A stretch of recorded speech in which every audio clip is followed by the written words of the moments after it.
Mi nombre es Rocío Quispe Áñoli, soy la jefa de redacción o editora de la revista de estudios de género y sexualidades, abreviada como REX.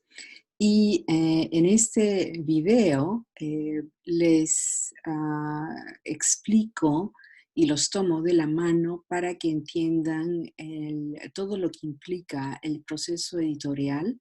em, en general y sobre todo desde que someten un artículo a nuestra revista hasta que es finalmente aceptado y luego cuando sale a la luz en forma impresa y también en línea. Es un largo proceso que puede ir entre 8 y 18 meses en este momento, año 2020, y quiero llevarlos de la mano para que entiendan las razones por las que parece que se demora mucho, pero en realidad estamos trabajando todo el tiempo. Bien, entonces vamos a comenzar. Este va a ser un video largo porque tengo como 19, 20 diapositivas, así que les aconsejo o les pido, les solicito paciencia. Antes de ver este video, les aconsejo que miren el otro video que se llama Rex, Presentación e Historia en este mismo canal de YouTube. ¿Cuáles son los objetivos de este video en particular? Es explicar cómo ocurre el proceso editorial de nuestra revista, cuánto tiempo pasa entre la fecha que uno somete un ensayo y su publicación si es aceptado, y qué sucede o qué opciones tengo si mi ensayo es rechazado. Primero hay que entender qué es lo que publicamos en nuestra revista. Publicamos ensayos académicos, publicamos entrevistas profesionales de corte académico, escritores, escritoras, artistas, cineastas e intelectuales prominentes que discutan temas de nuestros campos, en nuestros campos. Publicamos reseñas de libros, obras de creación inéditas breves, y también los reportes de los premios Victoria Urbano que la Asociación de Estudios de Género y Sexualidades otorga anualmente. Esto, ojo, no quiere decir que todas las secciones aparezcan en cada número. Lo que sí les puedo asegurar es que en cada número va a haber ensayos académicos. Tratamos de tener, o nuestro objetivo es tener una entrevista por número, a veces dos, si es que tenemos suficiente material y espacio, y también aspiramos a tener reseñas de libros en cada número. Los ensayos que aceptamos o que aceptamos evaluar y que se aceptan o se terminan aceptando hacia el final son ensayos académicos sobre estudios de género, estudios de sexualidades, también estudios sobre obras de escritoras, de mujeres, cineastas, artistas. También es importante que tengan en cuenta que los textos primarios que se estudian sean escritos, icónico-visuales, pintura, fotografía, musicales, audiovisuales, textos de performance o de teatro, etc. Estos textos primarios tienen que haber sido publicados o producidos en español, en portugués o en lenguas originarias de América Latina y el Caribe. Los marcos teóricos que nuestros artículos suelen tener, y estos solamente son algunos ejemplos, críticas, marcos teóricos de de diferentes críticas feministas, teorías de masculinidades, teorías literarias, análisis del discurso, análisis textuales, estudios visuales, estudios de performance, aproximaciones interdisciplinarias, entre otros. También se puede considerar, por ejemplo, estudios coloniales, decoloniales, postcoloniales, estudios de la subalternidad, estudios sobre la identidad y la formación del otro, entre muchas otras posibilidades. Lo importante es la consistencia interna, la coherencia interna del ensayo. Así que publicamos ensayos que aporten algo nuevo, que constituyan una contribución a nuestros campos y al alcance y la misión de la revista. ¿Qué es lo que no aceptamos? No aceptamos estudios sobre obras producidas fuera del ámbito geopolítico y lingüístico del mundo luso-hispánico, por ejemplo, obras primarias producidas en francés, por dar un ejemplo, y que no dialogan con textos primarios producidos en español, portugués, estudios que no se realizan a partir de las artes humanidades y los estudios culturales, es decir, estudios estrictamente sociológicos o de ciencias naturales, por dar ejemplos. Sí consideramos estudios con aproximaciones científicos sociales, antropología, sociología, arqueología, etcétera, siempre y cuando dialoguen con textos primarios del mundo luso-hispánico y las disciplinas mencionadas en el punto anterior. No aceptamos estudios que no tengan una tesis, eso es algo que tanto nosotros, el equipo editorial, como los evaluadores buscan de inmediato, dónde está la tesis, y de eso vamos a hablar en las siguientes diapositivas. No aceptamos estudios que no tengan un marco teórico, que no tengan análisis crítico reflexivo, y todos estos son elementos importantes para construir un aporte a nuestro campo. Tampoco aceptamos estudios que son meramente descriptivos, resúmenes o comentarios sin soportes académicos. Es importante aquí realzar que somos una revista profesional académica, y por lo tanto no aceptamos comentarios o textos, tipos comentarios que se pueden publicar en revistas de divulgación, no necesariamente académica. Bien, ahora entramos a los detalles del proceso editorial, y lo que tienen aquí es un mapa, ¿no? Un mapa muy amplio de todos los pasos del proceso editorial, y en realidad aquí no están todos, como veremos a continuación, pero para darles una idea, una vez que se recibe el ensayo y pasa a evaluación ciega, revisiones que se piden, aceptación del artículo si es que todas las revisiones se llevan a cabo y hay un acuerdo, ¿no?, entre el equipo editorial de la revista y el autor, y luego entra a la parte logística de la publicación, corrección de estilo, maquetación, pruebas de imprenta. En cada uno de estos tres pasos el autor participa. El trabajo del autor no termina simplemente con la aceptación del artículo, como vamos a ver, y eventualmente cuando ya llegamos a la parte final, el contrato, que es aparte de la carta de aceptación, y la publicación en forma impresa y en línea. Ahora, vamos a pasar por cada uno de por cada una de estas etapas, y vamos a empezar con justamente la recepción y la evaluación del artículo. Bien, el primer paso del proceso editorial es la recepción de su ensayo, ¿no? Cuando lo someten vía el portal digital, lo hacemos todo por el portal. Y una vez que recibimos el ensayo, miembros del equipo editorial lo revisan, le dan una primera lectura.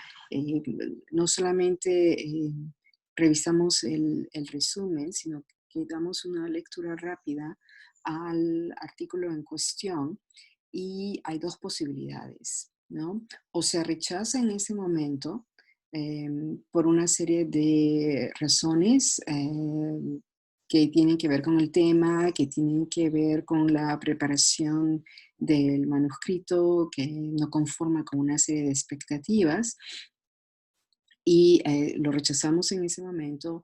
O si pasa ese primer filtro, que yo les digo que más o menos un 90% pasa ¿no? Se aprueba en este primer filtro editorial, entonces en ese momento empezamos a buscar evaluadores, ¿no? Pasa a a la parte de evaluación ciega por pares. Am, Llegamos así al paso 2, que tienen ahí más o menos el número de meses o el tiempo que dura. Este tiempo es aproximado, puede durar mucho más de 5 meses, a veces ha durado hasta 8 meses. am, Vamos a ver por qué. Bueno, la evaluación ciega es por pares, o lo que se llama en inglés blind peer review, lo que significa que ni el autor del ensayo ni los evaluadores saben a quién están leyendo o quién los está leyendo. Eso es muy importante, la anonimidad doble es muy importante para lograr una evaluación objetiva. Lo siguiente es que nosotros nos ocupamos de asegurar por lo menos 2 evaluadores por ensayo, y buscar los evaluadores y lograr que estos evaluadores, estas personas a las que nos estamos dirigiendo, acepten proveernos este servicio que es fundamental para que la revista funcione, puede tomar entre 1 y 4 semanas. Y aunque no lo crean, lo que a veces sucede es que hay artículos donde los 2 evaluadores que contactamos aceptan de inmediato, en cuestión de 1 semana. Y hay otros ensayos, y esto no tiene nada que ver con lo que voy a decir, no tiene nada que ver ni con el tema, ni con el autor, porque nadie sabe a quién está evaluando, ni con la calidad tampoco del ensayo. Hay ensayos en que a veces he tenido que o hemos tenido que escribir, contactar a 8 evaluadores para conseguir 2, ¿no? Entonces, estas 4 semanas se pueden ir alargando. em, Hasta este año, lo que va de este año 2020, de los 38 ensayos que hemos recibido hasta el momento que estoy haciendo este video, esta situación ha sucedido con 4 ensayos, por lo menos, ¿no? Bien, una vez que los evaluadores aceptan hacer la evaluación, someten su dictamen. Este dictamen se puede demorar también, puede ir muy rápido. Los más rápidos lo someten en 1 mes o a veces menos, lo cual es una maravilla y es una bendición. Y lo importante es que lo hagan bien, ¿no? Es decir, que responden a todas las preguntas. A veces recibimos evaluaciones, las que yo llamo monosilábicas. Este es otro problema. Es decir, que a cada una de las preguntas que aparecen en el formulario, el evaluador simplemente responde sí o no. Esa evaluación no sirve. Cuando eso sucede, le damos gracias al evaluador y tenemos que buscar a un evaluador alterno, en lo cual implica alargar el proceso editorial. En una evaluación monosilábica no sirve a nadie, ¿no? Am, Así que esto también añade a la extensión de la publicación de un artículo. Bien, cuando los evaluadores someten su dictamen, y lo vamos a ver enseguida, eh, el resultado de ese dictamen es o se acepta, usualmente con revisiones cuando se acepta, y hay 3 posibilidades para esto, 4 posibilidades para esto, o se rechaza, ¿no? Bien, vamos a ver ahora cómo se evalúa un ensayo. Los evaluadores reciben un formulario y este formulario también se encuentra en el portal digital, que contiene las siguientes preguntas, o se pide la siguiente información. Si el ensayo refleja la misión de la revista, y tienen ahí 2 posibilidades. Si el ensayo hace una contribución para el campo, esto es muy importante. Y si también es informativo tanto para especialistas del campo, como puede ser de interés para una audiencia más amplia que fuera del campo inmediato. Es decir, si por ejemplo tenemos un ensayo acerca de masculinidades en el siglo XVII, en lo que es hoy Argentina, ¿no? Tenemos que ver si está, o preguntamos si una persona que no se ocupa del tema de construcción de masculinidad en el siglo XVII del Río de la Plata, puede seguir el ensayo, ¿no? Claro, es un lector educado, profesional, pero que no, a lo que vamos es que no es totalmente ininteligible para alguien que no esté trabajando en ese tema específico. La tercera pregunta es si está respaldado por una buena investigación. Esta es una pregunta sobre el marco teórico y la metodología que se usa, ¿no? Y esta es una pregunta sobre la tesis. Lo que se pide aquí es la tesis, ¿no? Si hay una tesis y si hay un plan de acción para investigar, reflexionar acerca de esa tesis y si hay una conclusión que confirme, rechace, transforme la tesis, ¿no? También en esto, si hay una cita bibliográfica relevante y si dialoga suficientemente con los debates académicos existentes sobre el tema. La última pregunta tiene que ver con la composición del ensayo, si está bien organizado y escrito y si sigue los lineamientos básicos del MLA de la séptima edición. ¿Por qué vamos por la séptima edición y no la octava? Esto me lo preguntan varias veces. ¿Por qué en la séptima edición se mantiene información relevante para que nuestros lectores puedan encontrar fácilmente la cita bibliográfica, que es principalmente el lugar de publicación? Esta es una de las razones por las que mantenemos la séptima edición. Sobre si está bien organizado y escrito, aquí salen cuestiones de estilo, de redacción, de composición del texto, de puntuación, de sintaxis y de gramática. Muchos evaluadores lo detectan, otros evaluadores pasan de esta pregunta, pero el artículo no se queda allí. Después de las evaluaciones, como vamos a ver, vuelve al equipo editorial, nosotros lo volvemos a mirar y si es necesario añadimos comentarios, ¿no? La idea de la evaluación, esto es importante, es no solamente control de calidad, sino también sugerencias y comentarios y feedback para reforzar el artículo, para hacerlo más fuerte, más sólido, ¿no?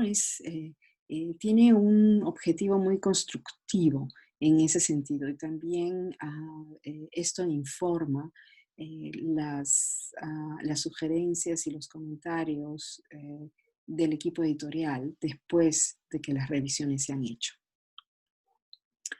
Bien, ¿cuáles son los dictámenes posibles para un ensayo que es revisado por evaluadores, ¿no? Y también por el equipo editorial?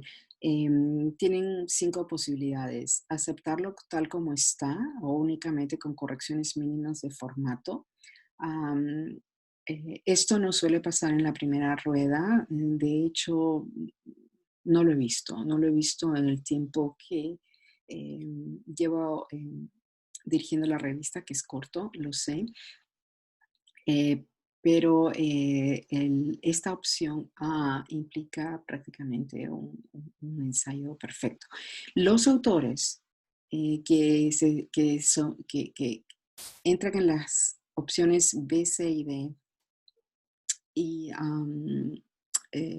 hacen las revisiones correspondientes, si llegan a la opción A. Eventualmente, cuando decimos aceptar el artículo, quiere decir que en el portal digital cambiamos la opción de, por ejemplo, C a A, ¿no? Bien, las opciones B y C significa aceptar el ensayo con revisiones de distintos niveles, ¿no? Que pueden ser menores o mayores. Y esto es una aceptación pendiente, sujeta a que el autor acepte hacer las revisiones.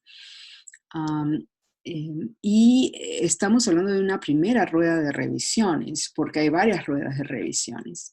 Bien, el punto D, la opción E, es no aceptarlo en la forma presente, pero animar al autor a revisarlo y someterlo de nuevo. Esto no es un rechazo, esto es muy importante que se entienda, no es un rechazo.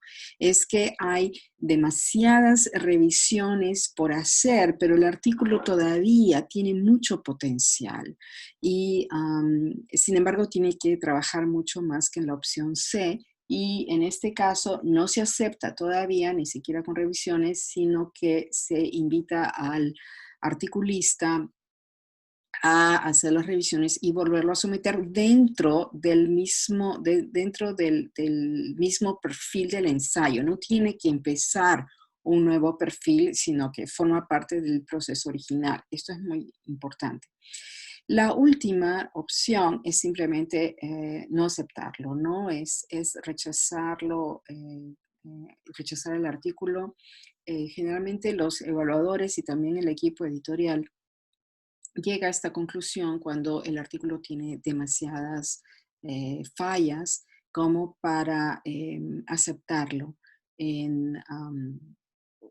como para aceptarlo como está. Y yo les digo a nivel personal, como lectora y evaluadora de artículos y de manuscritos de libros para otras editoriales y revistas, que cuando yo llego a la conclusión de que el artículo se tiene que repensar, reestructurar y reescribir, no, esto no, este artículo no tiene posibilidades así como está, se tiene que reescribir por completo, es cuando yo lo rechazo, ¿no? Entonces, es posible que los 2 o 3 evaluadores rechacen el artículo, en cuyo caso el equipo editorial sigue esa recomendación y lo rechaza. Lo que suele pasar es que los evaluadores estén de acuerdo, por ejemplo, en la opción A, B o C, o que haya algo mixto entre A, B, C y D, ¿no? Pero que estén cercanos. Y lo que también sucede a veces es que, por ejemplo, un evaluador dice, sí, acepto A, aceptarlo tal como está, y otro evaluador dice rechazar. Cuando eso sucede, o sea, tenemos un problema y buscamos a un tercer o a veces hasta un cuarto evaluador, ¿no? Bien, ahora pasamos a la siguiente etapa, es decir, que 2 o 3 evaluadores someten su dictamen. am, y pasa al equipo editorial, ¿no? Aquí estoy considerando todos los dictámenes posibles en la primera caja que ven allí. Am, Como les he dicho, a veces los evaluadores están de acuerdo, a veces no están 100% de acuerdo, pero sus dictámenes se acercan mucho y cuando los dictámenes son demasiado disímiles, buscamos un tercer o cuarto evaluador, ¿no? También buscamos un evaluador alternativo cuando uno de los evaluadores, esperemos no más de uno, es, como les digo, un evaluador monosilábico, realmente no sirve el proceso. Bien, una vez que se someten estas evaluaciones, la revista le manda un mensaje de reconocimiento, de gracias y de reconocimiento a cada evaluador para sus récords, ¿no? De que han proveído este servicio a la revista. Y luego el equipo editorial estudia en los dictámenes y toma una decisión. A veces leemos el artículo para ver si hay consistencia. También lo que hacemos es, hay evaluadores que proveen comentarios en los ensayos mismos, aparte del formulario. Entonces, lo que solemos hacer, si el tiempo lo permite, es tener al asistente a que ponga todos los comentarios de los 2 o 3 evaluadores en un solo ensayo, distinguiéndolos entre sí, ¿no? De manera anónima, ¿no? Dice evaluador 1, evaluador 2, evaluador 3. Bien, con esto el equipo editorial de la revista toma una decisión y se la comunica al autor. Esto suele ir rápido, entre 1 y 2 semanas. Em, Suele ir rápido, ¿no? También depende de la carga de trabajo que tengamos, pero tratamos de no pasar de 2 semanas. Entonces, cuando eso sucede, nos comunicamos con el autor, la autora, y le comunicamos 3 cosas.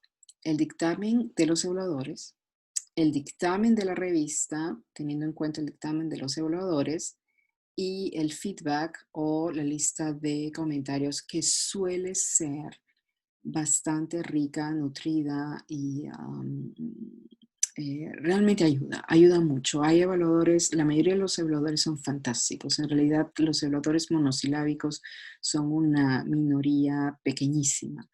Em, la mayoría de los evaluadores hacen un trabajo muy bueno, muy responsable y dan mucho feedback que va a mejorar el, um, el ensayo. Ahora, el autor no siempre tiene que aceptar todos los puntos del feedback y sobre esto voy a hablar más adelante. Vamos a ver qué sucede cuando el ensayo se rechaza. Es decir, se rechaza después de las evaluaciones ciegas, ¿no? Em, y el equipo editorial está de acuerdo. El autor recibe la información que sustenta el dictamen y una lista de recomendaciones. Nosotros no rechazamos sin dar una explicación. Cuando rechazamos un artículo, damos mucho feedback para sustentar justamente el rechazo. Después de comunicarnos con el autor, la revista va a archivar el trabajo, lo rechaza y lo archiva, ¿no? Y el autor, esto es muy importante, los rechazos son difíciles, am, son desconcertantes a veces, duelen, todo rechazo duele, eh, pero es algo que yo quisiera compartirles también desde mi experiencia como autora y como editora, es que el autor puede revisar y reescribir su artículo y volverlo a someter a la revista más adelante. Ahora, si se ha rechazado el artículo, es hay razones para ello, y lo cual en mi experiencia probablemente implica una revisión de 6 meses o más de 6 meses si la persona no está de licencia, si no tiene tiempo, si no tiene el tiempo solamente para abocarlo a este artículo. Y repito, el autor puede volver a someter su artículo, pero como un nuevo, un nuevo submission, ¿no? Un nuevo artículo, ya que el anterior se ha archivado, y cuando esto sucede empieza otra vez el proceso de evaluación. Es un proceso nuevo, ¿no? Lo consideramos un artículo nuevo, distinto, y empieza otro proceso de evaluación, otro proceso editorial. Si el artículo recibe la opción D, que es revisar y volver a someter, lo que se llama Revise and Resubmit, es semejante, aunque hay a lo anterior, aunque hay algunas diferencias cruciales. El autor recibe la información que sustenta el dictamen y recomendaciones, muchas recomendaciones. La revista le da al autor, en este caso, 4 semanas para que decida si archivamos su artículo, si no quiere trabajar ya en este artículo, en cuyo caso lo archivamos, lo cual se marca en el sistema como un rechazo, o si está dispuesto a trabajar en las revisiones y volverlo a someter. Si el autor decide continuar, nosotros le damos instrucciones detalladas, logísticas, ¿no? Y calendario. Y usualmente damos por lo menos 6 meses, porque eso es lo que se necesita si estamos trabajando, si estamos dictando clases, usualmente es lo mínimo para hacer este tipo de correcciones es 6 meses. Si lo puede hacer en menos tiempo, fantástico, ¿no? Pero ya a veces se necesita más. Cuando el autor ha revisado, reescrito, ¿no? Editado, corregido su ensayo, lo vuelve a someter, el proceso de evaluación comienza de nuevo. Es decir, lo somete dentro del mismo perfil de su ensayo original, pero otra vez va a evaluación ciega, ¿no? En ese sentido es que comienza de nuevo, aunque estamos dentro del mismo perfil del artículo original, porque en realidad nunca se ha rechazado. Si aceptamos el ensayo con revisiones, que son las opciones A, B o C, entramos al paso editorial 4. Otra vez, el autor recibe información que sustenta el dictamen y una lista de recomendaciones. Aún aceptado, en opción A siempre hay recomendaciones. En opciones B y C hay muchas recomendaciones y sugerencias, y esto es gracias al trabajo fantástico de los evaluadores. Y en este caso, todavía no lo hemos hecho, hemos asumido que el autor va a decir, sí, fantástico, muchas gracias, sigamos para adelante, y luego con el paso del tiempo me doy cuenta que no debemos asumir eso. Entonces le preguntamos al autor, le damos una semana para que decida si continuamos con el proceso o no. 100% hasta el día de hoy ha continuado con el proceso, pero siempre hay que planear para lo impredecible. Entonces, cuando el autor confirma que va a seguir con el proceso, que va a hacer las revisiones, entonces damos instrucciones detalladas y calendario, ¿no? Instrucciones detalladas no tiene que ver con el contenido, porque eso ya lo hemos dado con las evaluaciones y el dictamen, sino instrucciones detalladas de logística, de preparación de manuscrito y de calendario. Finalmente, cuando el autor está listo, somete sus revisiones y, muy importante, somete un formulario que le hemos dado en las instrucciones logísticas, ¿no? Un formulario donde el autor explica si ha aceptado las sugerencias, recomendaciones de los evaluadores o no. Y si no las acepta, que explique por qué. No tiene que ser una explicación larga, pero que explique por qué. Esto es muy importante por dos razones. Uno, nos ayuda a nosotros, al equipo de la revista, a procesar la revisión de las revisiones del autor de manera más eficiente y más rápida, ¿no? Es más fácil hacerlo de esta manera.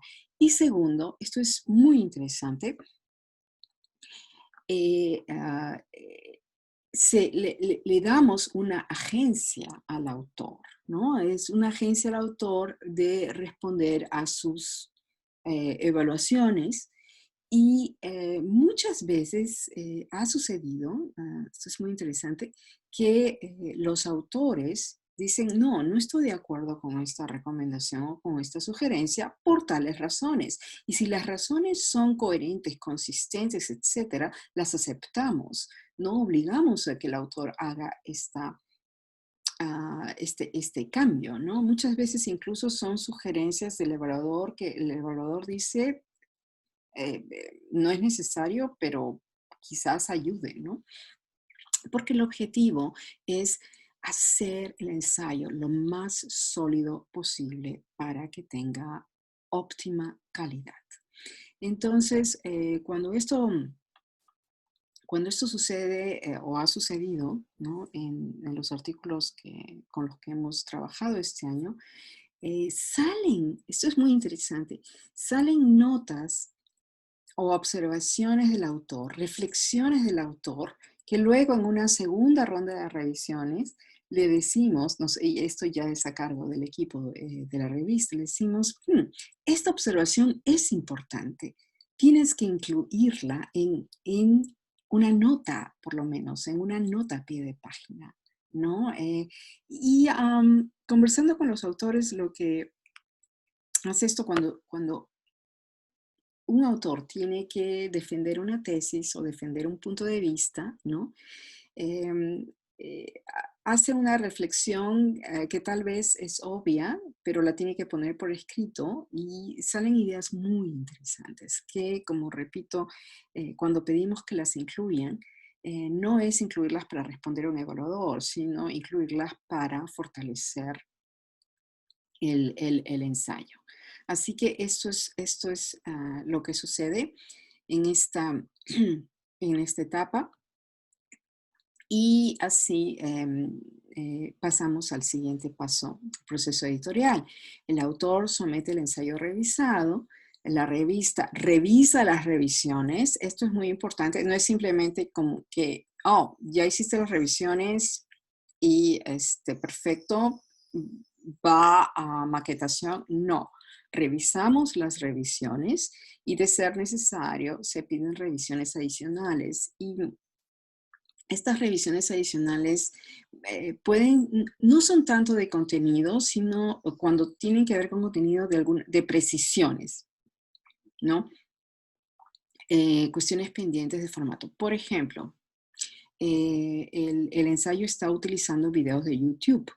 Y el problema con los videos de YouTube es que no hay control de calidad, no hay un filtro, ¿no? Como en las publicaciones de revistas, por ejemplo, ¿no? Entonces es material que no ha sido filtrado y, y también es material inestable porque el enlace de YouTube puede desaparecer en cualquier momento. Entonces, lo que pedimos a los autores, usualmente esto sucede en la segunda o la tercera ronda de evaluaciones, disculpen, en la segunda o tercera ronda de revisiones, es que vayan a la fuente primaria. Si el autor está citando un documental que está en YouTube, bueno, pues que se vaya a la fuente primaria del documental, que cite desde allí, ¿no? Esto es un ejemplo, ¿no? De revisiones que se hacen en este momento.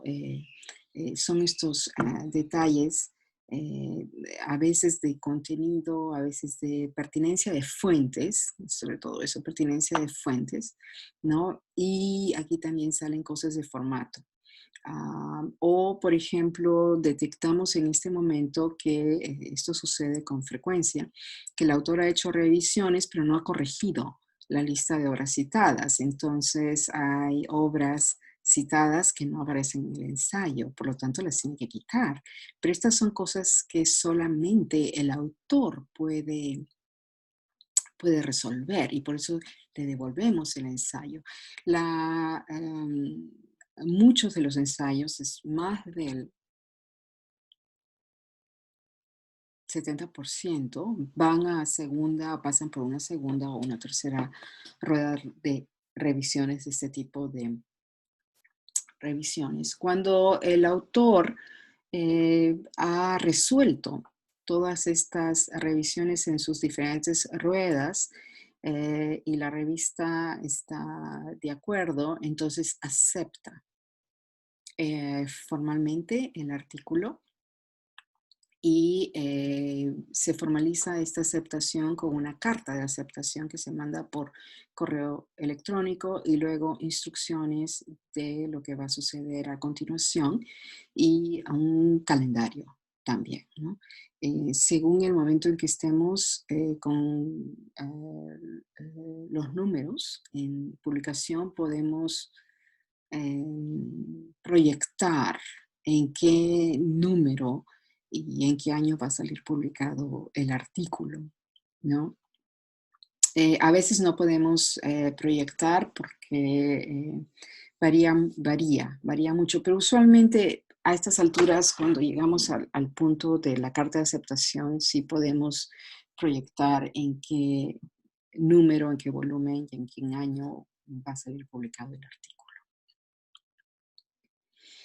Pasamos así al proceso editorial post-aceptación del artículo. Y este proceso editorial, aunque no lo crean, dura entre 2 y 3 meses y es un proceso de logística editorial. Una vez que el artículo sea aceptado, y esto lo hacemos todo por el portal digital, em, eh, yo como editora lo pongo en la cola de corrección de estilo y formato, lo que se llama copy editing. Entonces, el corrector o copy editor hace su trabajo en el portal y el copy editor se comunica directamente con el autor. Yo no me vuelvo a comunicar con el autor a partir de este momento, ¿no? La persona las personas que se comunican con el autor son el copy editor y la administradora de la revista o journals manager. El copy editor le manda sus correcciones, comentarios, etcétera, qué sé yo, falta un número de página, falta el enlace de una película, falta contador. Esto se olvida mucho la gente que no ponen el contador de una película cuando la están citando, ¿no? Faltan estos detalles de formato estilo, ¿no? O aquí se comió una oración, hay una oración incompleta. ¿Qué sucede, no? Cometemos esos errores y no nos damos cuenta. Y el autor recibe esta copia y la tiene que aprobar. Si no la aprueba, no sigue el proceso. Una vez que la aprueba, el ensayo va a lo que se llama maquetación, ¿no? Antes de la maquetación hay otros procesos intermedios es la codificación o coding, que es convertirlo, ¿no? En pasarlo de Word a otro tipo de código digital y layout, que es la distribución. El layout forma parte de la maquetación o typesetting, ¿no? Que es ponerlo en formato impreso. Cuando hemos terminado con la maquetación, eh, la Journals Manager, que es Natalie Eidenier, envía a cada autor las pruebas de imprenta. Y otra vez le da instrucciones y el autor tiene que corregir esas pruebas de imprenta y aprobarlas. Si el autor no responde, no sigue el proceso. Tanto copy editing como o las aprobaciones del autor en estos dos etapas de copy editing y de pruebas de imprenta suelen durar entre una semana y 10 días, va muy rápido por el lado del autor. Una vez que el autor aprueba las pruebas de imprenta o las corrige o las manda corregidas, entonces el fondo editorial, a través de la administradora, que es Natalie, envía un contrato. Esto es distinto de la carta de aceptación. Esto es un contrato, ¿no? Un contrato entre el fondo editorial y el autor. Es un contrato que especifica copyright, que el autor lo tiene, ¿no? Y cuándo se puede publicar en plataformas públicas, por ejemplo, ¿no? Y que va a recibir una copia impresa, etcétera, ese tipo de detalles.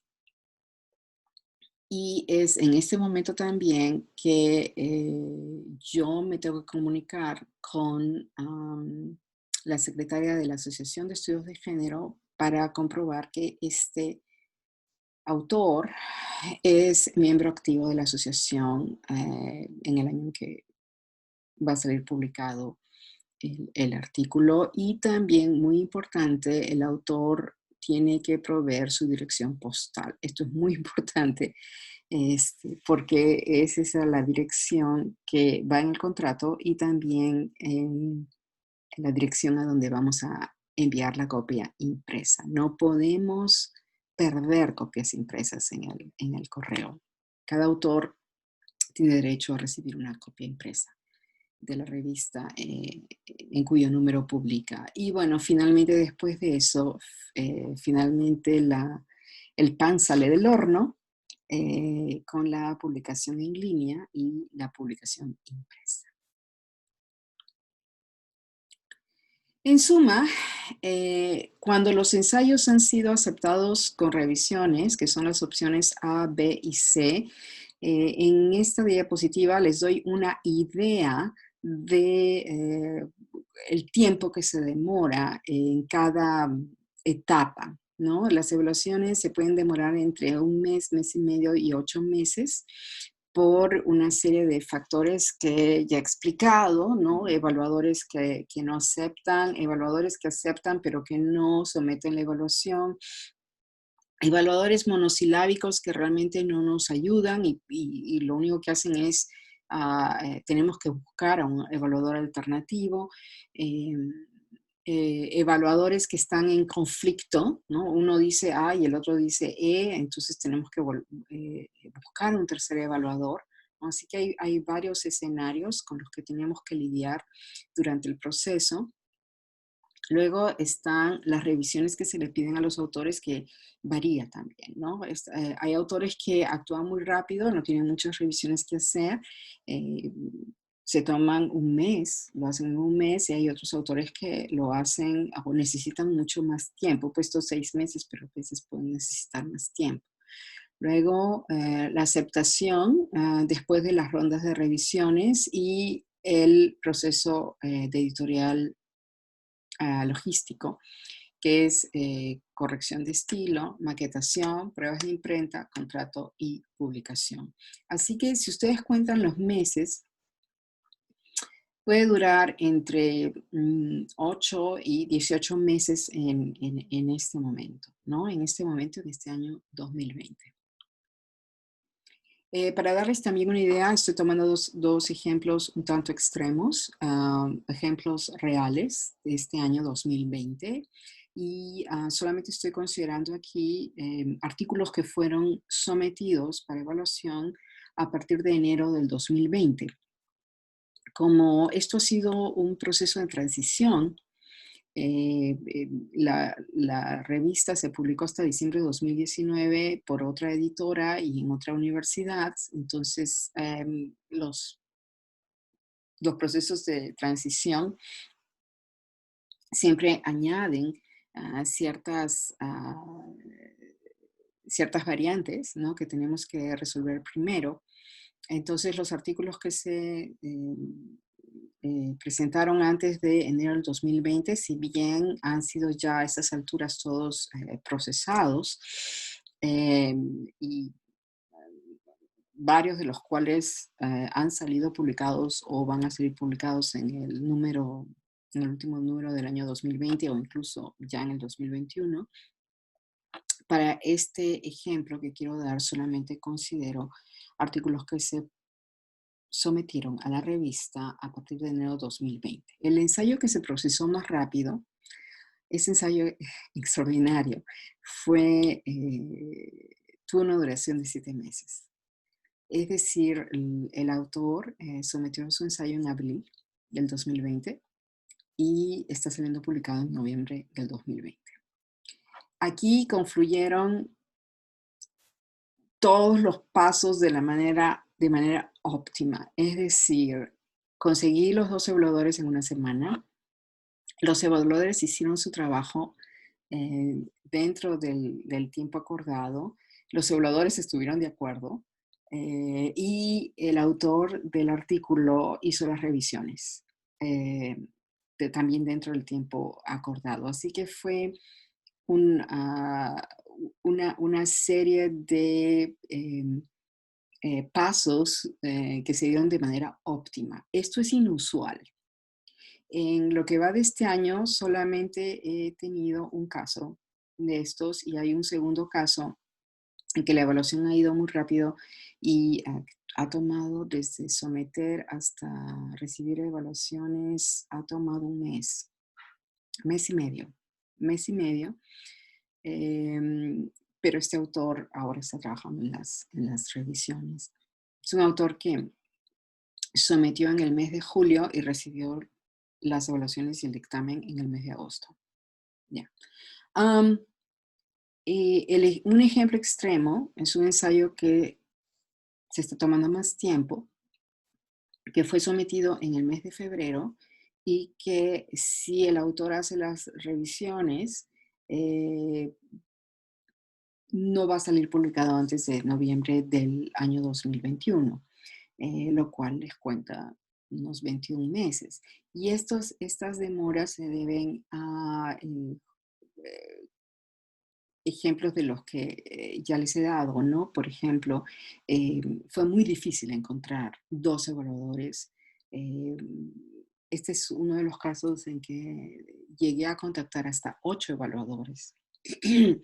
Y luego el dictamen ha sido que un dictamen fue a major revisions, es decir, aceptarlo con revisiones, y otro dictamen que es el más detallado, ha sido revise and resubmit, ¿no? Por lo tanto, este ensayo tiene que hacer más trabajo, ¿no? que otros. El promedio ideal entre someter un artículo al portal y que salga publicado es entre 12 y 14 meses. Y quiero enfatizar esto porque tenemos la idea, o se tiene la idea, de que puedo publicar un artículo en 3 meses. Para llegar a la promoción, a la revisión anual, al tenure, etc. Em, Esto no pasa con nuestra revista y no pasa con, con revistas como la nuestra, ¿no? Hubo un autor que se comunicó conmigo hace unos meses, preguntándome si yo presento un artículo ahora, ¿sale publicado en 3 meses? No, eso no. Seguimos un proceso de evaluación anónima que toma tiempo, y también un proceso de editorial logístico que toma tiempo. Es físicamente imposible que suceda en 3 meses. Otras revistas podrán hacerlo. Eh, mm, He explicado cómo es nuestro proceso editorial y por qué se demora, y a pesar de eso estamos siendo bastante eficientes. Hay revistas que demoran en publicar 4 años. O sea, nosotros estamos más o menos en el año y medio, ¿no? Am, Solamente para darles una idea. Bien, entonces con esto termino en la conclusión. Mis recomendaciones como editora de esta revista y con lo que he aprendido en estos meses es que para facilitar una evaluación positiva, ¿no? Primero es que tengan en cuenta o asegúrense de que su trabajo cumple con el alcance y los objetivos de nuestra revista, es decir, que haya consistencia, ¿no? También es muy importante que haya una tesis ah, eh, bien explicada en las primeras páginas. Muchas veces estamos leyendo, buscando la tesis que es esquiva, ¿no? Y de pronto aparece en la página 10, ¿no? Una tesis tiene que aparecer en las dos, máximo 3 páginas de un artículo, ¿no? Y si aparece en la página 2 es fantástico. Em, También esto es algo que ayuda, ¿no? Al ensayo, esto suele aparecer con la tesis, ¿no? En el párrafo donde aparece la tesis. Es el anuncio de lo que se va a hacer en este ensayo. Y este tipo de párrafo, ahora les hablo como autora de ensayos. Este tipo de párrafo aparece, generalmente lo escribimos al final. Una vez que todo el artículo se ha escrito, entonces es que yo como autor puedo ver mi propio artículo, ¿no? Y puedo redactar este ensayo, disculpen, este párrafo que va a acompañar la tesis, que va en la primera o la segunda o al principio de la tercera página. Em, Luego, esto es muy importante, definición de conceptos claves. Hay demasiados conceptos claves que son usados fuera de contexto, que son utilizados a veces sin definirse, y lo que esto ocasiona es una impresión de que el autor lo está usando para lograr efectos especiales, pero que no tiene sustancia, ¿no? Se está usando de manera superficial. Entonces, por ejemplo, discurso, agencia, subalternidad, sujeto subalterno, ¿no? Postcolonial. Hay que tener mucho cuidado con el uso del término postcolonial y hay que aclararlo en qué sentido se está utilizando, porque puede ser el postcolonial literal, que es después de que se acaba la dominación colonial en América Latina, por ejemplo, o es decir, coincide con el siglo XIX, después de las guerras de independencia, o el postcolonialismo, que es una reflexión muy crítica de los textos producidos durante la colonia y de la colonialidad, del concepto de colonialidad que no necesariamente sucede durante el periodo histórico colonial. Son ejemplos que les estoy dando, ¿no? Bueno, así que definir los conceptos claves es muy importante, lo veo con frecuencia en las evaluaciones, que el autor utiliza conceptos claves que no define. Y se deben definir la primera vez que aparecen. El quinto punto es la composición y escritura, esto es crucial. Y yo siempre recomiendo a mis estudiantes de posgrado, así como a los colegas que me quieran escuchar, y yo lo practico, que cuando vaya terminado de escribir mi ensayo, cuando ya estoy, antes de enviarlo, no lo leo en voz alta, porque es en voz alta donde se va a detectar con más facilidad los problemas de composición, oraciones incompletas. No hay nada, es muy malo tener una oración incompleta.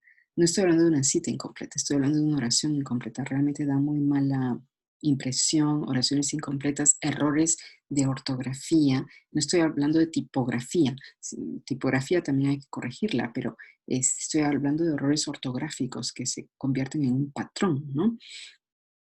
Y bueno, no eh, seguir, no considerar, ni siquiera han mirado las instrucciones para la preparación de manuscritos. En dos ocasiones, lo que hemos hecho, hemos rechazado, no rechazado, sino que no aceptamos o recibir dos artículos o un artículo, y esto pasaba en dos ocasiones distintas, que no tenían notas automáticas, ¿no? Las notas tienen que ser automáticas, usando la función del programa Word. La persona había usado notas manuales. No podemos aceptar eso. Entonces, en esos casos, se lo devolvemos al autor, le decimos, tiene que seguir las guías. Quizá no todo al pie de la letra, no todos los detalles, pero, por ejemplo, obras citadas, sino bibliografía. Por ejemplo, notas automáticas, sino notas manuales. Eh, Nosotros trabajamos con notas al final del documento.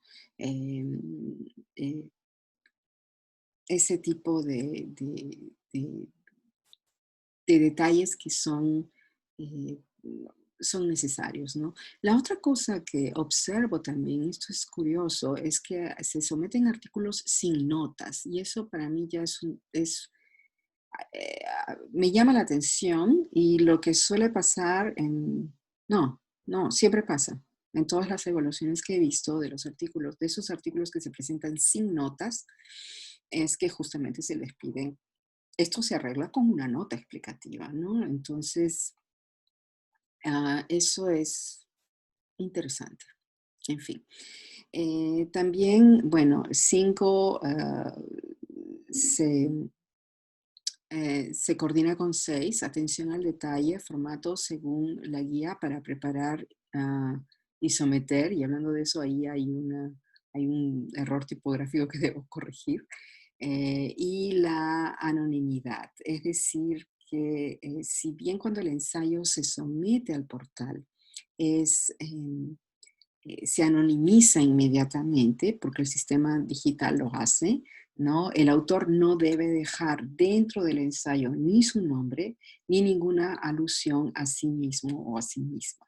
Esto ha pasado creo que una vez en estos meses y nosotros lo quitamos porque no puede, a veces nosotros mismos quitamos esa alusión y si no podemos quitar la alusión, otra vez le devolvemos el artículo al autor y le decimos, por favor, eh, saque esta alusión porque no cumple, ¿no? No cumple con las expectativas de esta revista. Así que yo espero que con esto entiendan por qué el proceso de em, porque el proceso de preparar no solamente el artículo, no solamente preparar el artículo, sino publicarlo en una revista como la nuestra, toma tantos meses, ¿no? No es un capricho, son una serie de pasos para asegurar la evaluación objetiva y la calidad óptima del material que publicamos. Muchas gracias. Los invitamos que presenten sus ensayos a la revista de estudios de género y sexualidades y esperamos leerlos pronto. Hasta luego.